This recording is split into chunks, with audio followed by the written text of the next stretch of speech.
بسم الله الرحمن الرحيم والصلاة والسلام على أشرف المرسلين.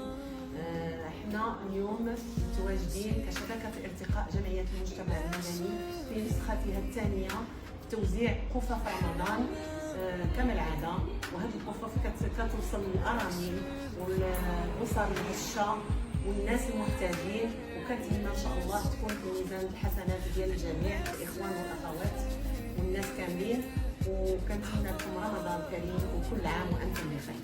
وما ننساوش نشكروا الاصدقاء ديالنا اللي ساهموا معنا في هذه البادره الطيبه. الله يجعلها لهم في ميزان الحسنات ديالهم، يا رب يترتب عليهم البلاء، والصدقه تدفع البلاء. وشكرا.